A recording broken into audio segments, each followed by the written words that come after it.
Hola a todos. Continuamos entonces con los temas del capítulo 1, en este caso en la clase 3 de 4. Falta una. Vamos a ver entonces distintos conceptos y asociación del movimiento del electrón con el movimiento de una onda. Los ejercicios están todos involucrados dentro de la misma serie 1 como veníamos analizando. Vimos que la interpretación del efecto fotoeléctrico confirma que la radiación electromagnética consiste en fotones, que se comportan como partículas. Sin embargo, también hay evidencias de su comportamiento como ondas, como se descubrió a través de experimentos de difracción. En este caso, experimentos de Young de doble rendija. Fíjense, al incidir la radiación, la luz, atravesando dos rendijas en una mampara, se producen interferencias entre las ondas generadas al atravesar esas dos perforaciones. ¿Sí? Estas ondas van a interferir entre sí en forma constructiva, generando al final un punto de impacto con una mucho mayor intensidad, que sería debido a esta superposición de ondas. Mientras que también encontraremos dentro de ese patrón zonas en las cuales no hay interferencia. Al contrario, la interferencia es destructiva, anulando la intensidad o la amplitud de una onda con la otra. Como vemos acá, simplemente para revisar este concepto básico, cuando las ondas están en fases, se produce la interferencia constructiva incrementando su amplitud y anulándose el caso de la interferencia destructiva cuando hay un desfasaje entre las dos ondas. Siguiendo entonces con los desarrollos, el científico Louis de Broglie, en 1924, propuso que todas las partículas deberían asociarse con un comportamiento de onda. Concepto muy importante y fundamental. Sin embargo, estableciendo una relación entre la longitud de onda, la onda asociada, y el momento lineal, o lo que es lo mismo, la masa por la velocidad de movimiento o de traslado de esa onda. Si uno calcula esta asociación onda-partícula, pero considerando un objeto de dimensiones grandes, como sería un objeto con una masa de 70 kilos. Si suponemos que su movimiento tiene una velocidad, se desplaza a una velocidad de 1 metro por segundo, la longitud de onda asociada alcanza este valor si aplicamos la ecuación de Broglie, si analizamos ese concepto. Sin embargo, es absurdo, ¿ok? No se puede medir esa longitud de onda. Y entonces, esta teoría no se cumplimenta para partículas grandes. Si lo aplicamos a una partícula subatómica como es el electrón, ¿sí? Es válido, ya que la masa del electrón es muy pequeñita, como ustedes saben, y entonces la longitud de onda tiene un valor razonable, ya que el tamaño del átomo es aproximadamente 1 por 10 a la menos 10 metros. Entonces, es válida la asociación entre una onda y una partícula. Continuaron los experimentos, pero ahora en vez de difracción de luz, difracción de electrones, o sea, un haz de electrones atravesando esa doble rendija y generando también ese patrón con interferencias constructivas y destructivas. Los experimentos de Davidson, Germer y Thomson en este caso, hijo, confirmaron también a través de estos experimentos de difracción electrónica, usando una lámina de aluminio, encontraron entonces ese comportamiento de onda a los electrones difractados. confirmando entonces la naturaleza ondulatoria de los electrones. Más adelante, en 1925, Werner Heisenberg, y a través de la mecánica clásica, se conocía con anterioridad que una partícula tiene una trayectoria, o sea, se puede mover definiendo un camino y la podemos localizar. Y siendo que el momento también se puede especificar a cada instante. Por ejemplo, podemos localizar la pelota de tenis que le tiramos al aire y saber a qué altura está en cada momento. Pero no podemos establecer una forma precisa la posición en X de una partícula subatómica si ella se comporta como una onda. Si se está moviendo como una onda, entonces también surge que una partícula con un momento lineal preciso tiene asociada entonces una longitud de onda precisa, pero debido a que no tiene sentido hablar de la posición de una onda, no podemos especificar la posición de la partícula con el momento lineal preciso. Así es que la dualidad onda-partícula de la materia está asociada con el movimiento del electrón en un átomo.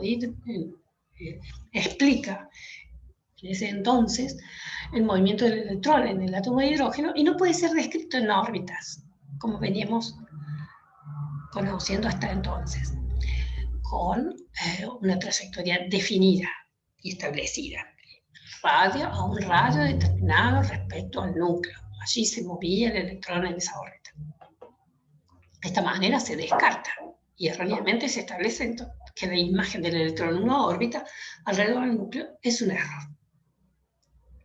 Bien, Heisenberg entonces expresó matemáticamente este principio, indicando que si la posición de una partícula se conoce dentro de una incerteza, un delta X, ¿okay? El momento lineal puede conocerse simultáneamente solo dentro de cierta incerteza delta P.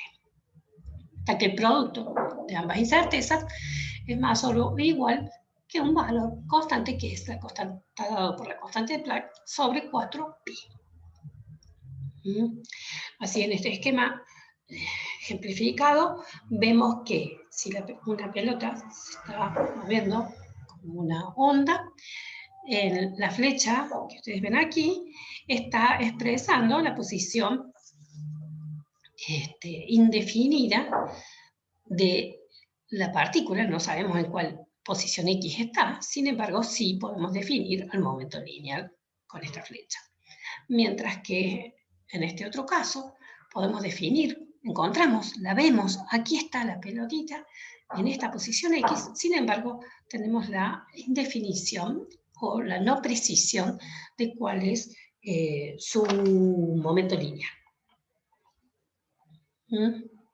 El principio de incertidumbre entonces tiene consecuencias despreciables en objetos macroscópicos, pero es muy importante para mediciones precisas de X y momento lineal con partículas subatómicas.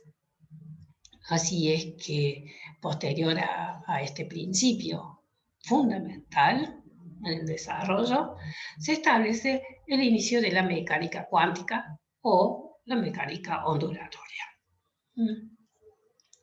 Ahora sí, el científico austríaco Erwin Schrödinger introdujo el concepto de la teoría cuántica, creando una ecuación donde la participación de una función de onda es importante, una función de onda dada por la letra griega psi, esta función de onda matemática establece los valores de energía y nos da información sobre la probabilidad de que encontremos al electrón en una región del espacio, en un determinado estado de energía. Es decir, no ya definido en una órbita, sino ahora en un volumen, dentro de un espacio volumétrico determinado. Allí podremos probar con alta o baja probabilidad encontrar al electrón. Comparando el modelo del átomo de Bohr que se tenía antes, Max Born, ahora a través de la mecánica cuántica, ¿sí? Empleando la ecuación de Schrödinger, modifica la órbita hacia una función orbital, es decir, a un orbital volumétrico donde se podrá encontrar el electrón. La posición ahora va a estar dada por el valor absoluto de psi al cuadrado, donde indica la densidad de probabilidad de encontrar esos electrones. Antes hablábamos del número cuántico principal n, y bueno, a partir de la teoría de Max Born, ahora se introducen nuevos números cuánticos que permiten definir y describir ese comportamiento de los electrones. Entonces, Schrödinger condujo una ecuación, estableció una ecuación que describe justamente este fenómeno, onda-partícula del electrón. A través de esa función de onda se puede establecer la energía del electrón que está asociada con un determinado orbital. Su módulo al cuadrado nos indica la probabilidad de encontrarlo al electrón. Todo esto parece muy positivo en toda la explicación. Sin embargo, esto se cumple o puede resolverse en una forma exacta solo y únicamente para el átomo de hidrógeno, que contiene un solo electrón. ¿Okay? Sin embargo, bueno, se pueden obtener algunas soluciones o aproximaciones para átomos multielectrónicos. Bien, la función de onda, entonces, sí, es una función, como dijimos, que contiene 4 números cuánticos, N, L, ML y M sub S. Veamos cada uno de ellos, cuáles son sus características. El número cuántico principal n puede tomar valores 1, 2, 3, 4. ¿Y qué nos indica? ¿O qué información nos da? Este número cuántico nos dice cuál es la distancia media del electrón al núcleo cuando se encuentra en ese orbital. Nos establece cuál es el tamaño del orbital. Para N1, el orbital es el 1s, y si imaginamos, es una esfera de este radio, de un radio pequeño. A un nivel N2, a un número cuántico N igual a 2, seguimos con un orbital 2s, ahora las dimensiones son mayores y aún se incrementa su volumen a medida que aumenta el número n. Así sí representamos la distribución de la densidad electrónica alrededor del núcleo. Imagínense este puntito, es el núcleo, y esta es la nube. Fíjense la intensidad a medida que nos alejamos en un radio respecto al núcleo. Bien, la distribución de densidad electrónica que rodea el núcleo va modificándose, ¿sí? Y si representamos la probabilidad de encontrar el electrón en función de la distancia al núcleo, vemos que atraviesa por un valor máximo. Es decir, que hay una máxima intensidad o probabilidad de encontrar el electrón a una determinada distancia muy cerquita del núcleo. Entonces, hasta ahora estamos reemplazando la mecánica cuántica, el modelo de Bohr, donde indicaba que el movimiento estaba limitado y restringido a órbitas, por un movimiento dentro de un orbital atómico. Veamos el número cuántico del momento angular L.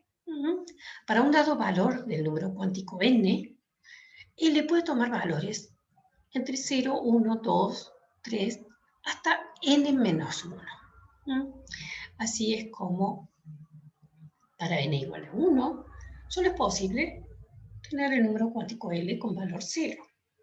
Y este está asociado con el orbital S, que recién vimos, corresponde a esferitas, donde dentro de ese volumen podemos encontrar el electrón. En el caso de número cuántico n igual a 2, L puede tomar valores 0 o 1, es decir, correspondiente a el electrón podrá estar en orbitales S o también en orbitales P, donde L es 1. Así es como el número cuántico L nos da idea de ese volumen del espacio asociado con su forma, es decir, nos define la forma del orbital en el cual se va a encontrar el electrón. En cuanto al número cuántico magnético, para un dado valor de L, ML puede tener valores que van desde menos L, 0 o hasta más L. Si L corresponde a un valor 1, estamos hablando de localizar el electrón en un orbital P. Y serán posibles entonces valores M1, ML, menos 1, 0 o más 1. ML entonces nos determina la orientación del orbital en el espacio. Como vimos, para L igual a 0, los orbitales, estamos hablando de los orbitales S, dependiendo del número n, será su dimensión. En el caso de L igual a 1, estamos hablando de los orbitales P, que son exactamente iguales, pero con distinta orientación, los ejes X, Y o Z.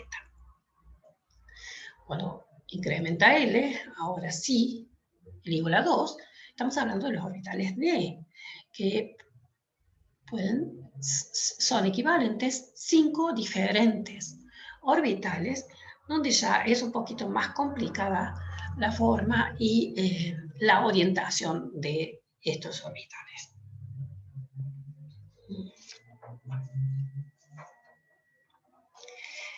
En el caso de, por último, digo, el número cuántico que nos falta es el del spin del electrón, ¿sí? El número cuántico ms.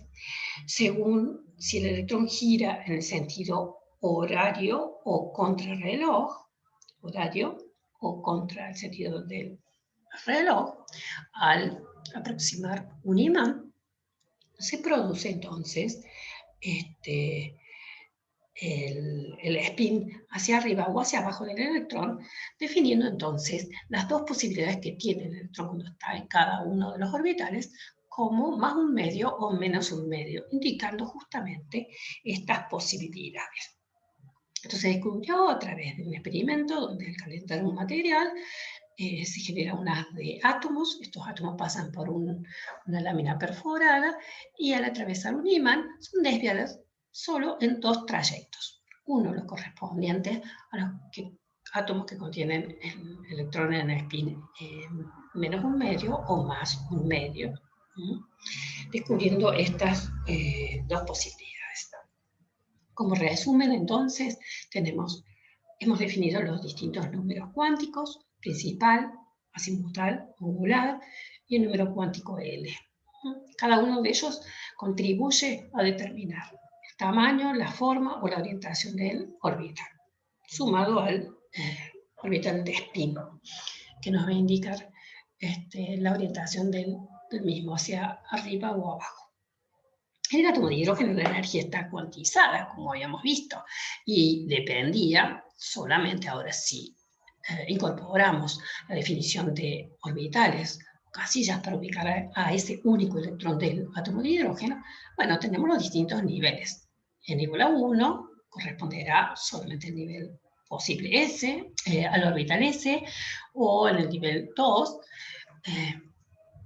tendremos más de la posibilidad no solo del orbital S, sino disponibilidad en los orbitales P y así sucesivamente. Entonces, sí es importante destacar, que la energía hasta entonces correspondía o dependía del número cuántico principal. Los orbitales 2s y 2p disponían de la misma energía debido a que n es igual. Así fue tratado también para los átomos que tenían un solo electrón, como es el helio más 1 o el litio 2 más. Y la energía de cada nivel la podemos calcular de esta forma para cualquiera de esos niveles dependiendo de n. Sin embargo, aquí a modo de resumen les muestro una tabla con los valores de los distintos números cuánticos y donde podemos clasificar entonces orbitales con el mismo valor de n que van a pertenecer a la misma capa principal o el mismo nivel, ¿sí? ¿Cuántos orbitales habrá? Bueno, n cuadrado de orbitales en cada capa. N cuadrado, 1 en este caso.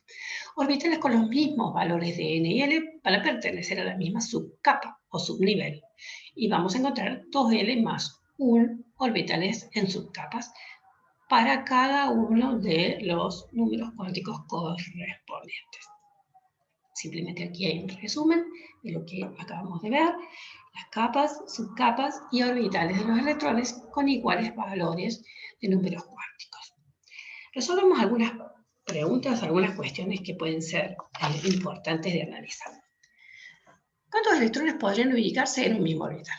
Bueno, como vimos, solo 2. ¿Por qué? Los demás valores fijados por la serie de 3 números cuánticos en un orbital van a fijar una diferencia entre el electrón con spin hacia arriba o hacia abajo. O sea que un orbital puede contener hasta 2 electrones. ¿Y cuántos orbitales 2p hay en un átomo? Bueno, como n es igual a 2, si L es 1, tendremos distintas orientaciones dadas por ML. Menos 1, 0 y más 1. 3 orbitales. ¿Cuántos electrones pueden ubicarse en una subcapa o subnivel 3D? Bien, como en este caso n es igual a 3, L es 2 debido al orbital D. Si es así, entonces tendremos 5 orbitales posibles. Sin embargo, nos pregunta cuántos electrones. Sabemos que en cada uno de esos orbitales habrá 2 posibilidades, con spin para arriba o spin para abajo, por lo tanto, puede alojar a 10 electrones en total. Ahora, se complica un poquito la situación cuando queremos analizar qué sucede cuando tenemos un átomo de más de un electrón. Átomos multielectrónicos. Entonces, vamos a ver, como simplemente les presento ahora, en la próxima clase, cómo los niveles de energía son desplazados y no depende del número cuántico n. Fíjense, el orbital 2s no tiene la misma energía que el orbital 2p. Muchas gracias a todos y continuamos desarrollando este tema en la clase 4 de 4. Muchas gracias.